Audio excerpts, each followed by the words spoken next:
Bienvenue dans ce module où on va parler des messages privés et settings. Alors cette partie-là va faire le lien avec le prochain pilier qui sera le donner envie d'acheter et le coaching en prise de décision, qui est la partie de la vente.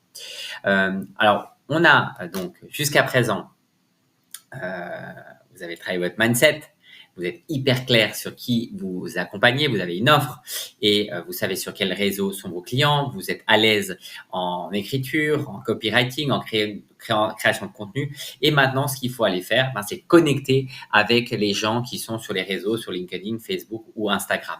Et donc, par ce biais-là, donc les messages privés et le setting, on crée de la relation avec son audience. Et on permet en fait finalement d'attirer l'attention par une autre manière que simplement écrire des posts, simplement faire un webinaire, simplement écrire une newsletter. Et on va aller chercher du contact avec les autres. Donc, c'est pas obligatoire de le faire, mais c'est en tout cas très recommandé de le faire plusieurs fois par semaine. Donc, idéalement, si tu n'as pas trop le temps de le faire, fais-le une heure par semaine. En tout cas, ceux qui ont liké tes posts et ceux qui ont liké et qui ont écrit des commentaires. Donc là, je te recommande d'avoir une bonne discipline par rapport à ça. Et idéalement, c'est de le faire chaque jour pour que tu n'aies jamais de message en attente. Comme on l'a vu dans les derniers contenus, plus tu es régulier, plus tu fais ça de manière proactive, plus tu auras des résultats rapidement. Donc, voilà. Réponds à tes messages, va chercher des conversations, notamment par celles qui t'ont répondu, qui ont réagi, qui ont liké tes posts, mais également va chercher des nouvelles conversations pour créer plus d'opportunités. Donc, par exemple, je fais ça de temps en temps, je t'ai vu sous mes posts dernièrement et je me suis dit que je pouvais venir discuter avec toi. Comment je peux t'aider aujourd'hui? Par exemple, donc ça, c'est peut-être une possibilité de mise en route, mais il y en a plein d'autres. Tu peux aujourd'hui demander à ChatGPT qui te donne du contexte et il te mettra des suivis, des structures de messages privés.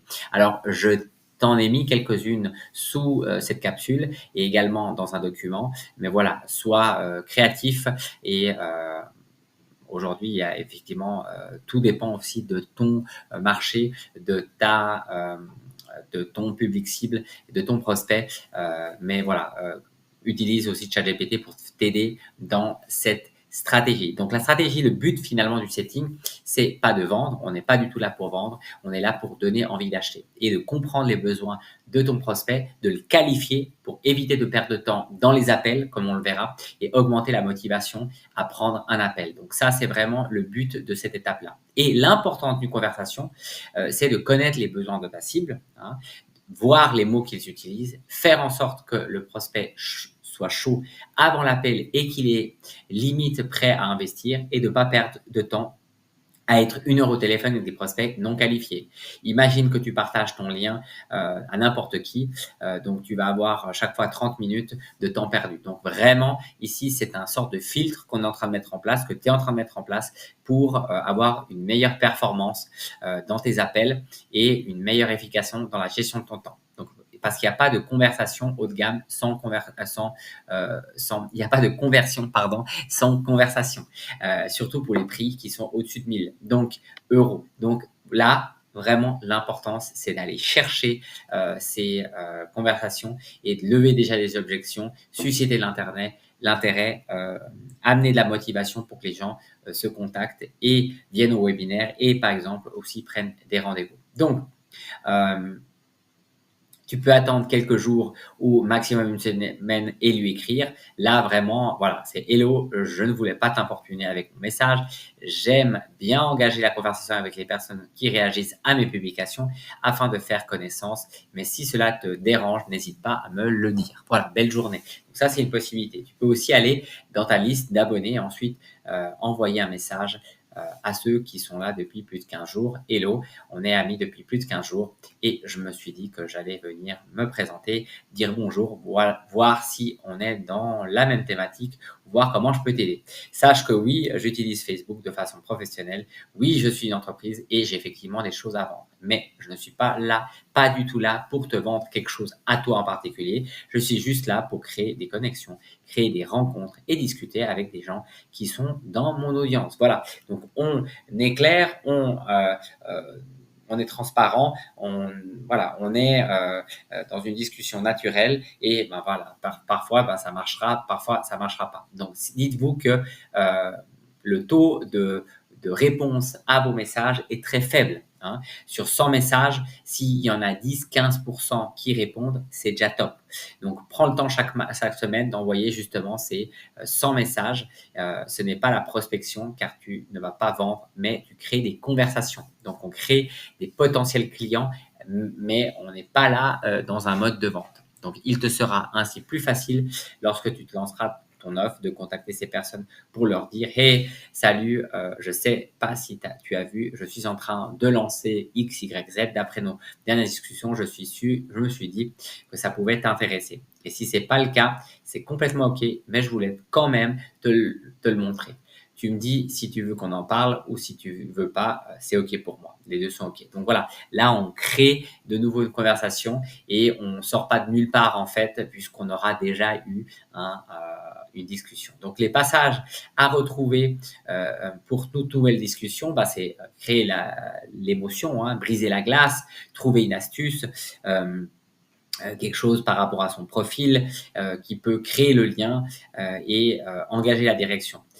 Faire connaissance, évidemment, déclencher finalement une prise de recul sur le problème de fond de la personne, voir quels sont les challenges, les douleurs, l'inaction, qu'est-ce qui fait qu'elle est toujours dans cette situation, où est-ce qu'elle aimerait aller, hein, le paradis, et traiter les objections s'il y en a, pour finalement voilà, l'amener sur un appel pour lui proposer des services ou en tout cas voir ce qu'elle souhaite. Donc, c'est pas un script à la lettre, mais ça te donne déjà des idées où tu aimerais en fait l'emmener d'une certaine manière. Même si voilà, la vente, c'est vraiment pas ta première mission. C'est la mission, c'est créer des connexions, savoir si tu pourras accompagner cette personne pour potentiellement l'amener dans un de tes appels. Donc la remarque, les remarques ici, c'est reste le plus naturel possible. Hein. C'est comme si tu es avec un ami, c'est une conversation.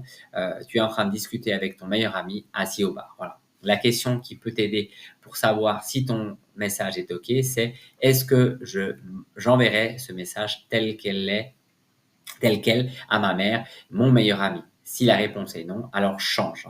Utilise des pourquoi pour creuser afin de ne pas s'arrêter à la première réponse. Effectivement, c'est aller creuser le pourquoi, le pourquoi, le pourquoi pour comprendre un peu mieux et surtout, en fait, gagner du temps euh, et trouver vraiment les problèmes de fond, ce qui fait rêver les personnes et créer des émotions. Donc, oublie pas la vente, mais pas à ce moment-là. Hein. On n'est pas du tout en train de proposer on veut rien vendre. Tu es là vraiment dans la perspective de mieux connaître la personne et de la mettre bien à l'aise hein, et pas de créer de tension, de friction à ce moment-là de l'étape. Rester connecté à la personne pour l'aider évidemment sincèrement. Il n'y a pas de problème si la conversation s'étale sur plusieurs jours, absolument. Hein, c'est pas stresser la personne. La personne peut même te répondre 2 semaines après. C'est voilà, c'est l'avantage d'avoir ces réseaux et de semer en grand nombre des contacts, des conversations. Mais par contre, toi, il faut pas laisser du temps avant de répondre. Ça, c'est eux, ils peuvent prendre du temps pour répondre, mais toi, tu dois répondre rapidement. Et ne commence pas la discussion avec un hello, car ça casse la dynamique. Si la personne ne répond pas, laisse passer quelques jours et tu peux lui écrire, par exemple, juste un petit message pour relancer notre conversation et pour savoir si j'avais peut-être dit quelque chose qui t'a mis mal à l'aise. Voilà, trouvez aussi votre style dans cet échange. Et donc, les erreurs ici courantes, c'est donner l'impression d'être dans le besoin. Hein, n'envoie pas le message subliminal que tu as besoin de vendre. Ça laisse entendre que tu es voilà, tu es un mauvais coach et que tu as besoin de la personne. C'est au client de prouver qu'il te mérite, pas l'inverse. Donc ça, c'est important de se rappeler. Vous avez une solution et l'autre en a besoin. Va au contact du client, mais simplement pour comprendre sa situation lorsqu'il réagit à tes contenus. Utilise le silence à ton avantage. Ne pas aller les chercher, c'est simplement, tu attends que les gens te contactent et tu vas diviser le nombre de ventes par 5 à 10. Hein. Évidemment, si tu es passif, il ne se passera rien. Écoutez, pas de conseils, hein, ne propose pas d'autres solutions que de travailler avec toi. Et tu veux vivre de ton métier, pas distribuer des conseils gratuits. Creuse dans ce que le client veut et veut quitter, mais sans projeter ce que tu imagines de lui. Ouais, exactement. Donc là, on est vraiment dans tu sais pas ce que tu sais pas. Donc, on n'imagine rien du tout, on pose des questions et on attend les réponses. Parle moins et pose plus de questions, absolument. Et ne fais pas de garanties ou de promesses. Alors, à ce moment-là, on n'est pas du tout dans ce schéma-là. Effectivement, on ne promet rien du tout et on est simplement, voilà, comme j'ai dit, dans une conversation pour savoir si c'est un potentiel client ou un potentiel prospect qui peut venir dans un appel. Donc, on ne propose absolument rien. On filtre et c'est à ça que servent les messages privés et le setting. Donc voilà, j'espère que ça t'a aidé cette capsule qui fait le lien avec la partie de la vente qu'on verra dans 2 modules et disons, ça sera les piliers, le 3e pilier qu'on va décortiquer. Mais ça fait absolument le lien avec tes appels de vente puisque c'est un filtre indispensable pour pas avoir n'importe qui dans tes appels et pour pas perdre ton temps. J'espère que ça t'a aidé et on se retrouve dans la prochaine capsule.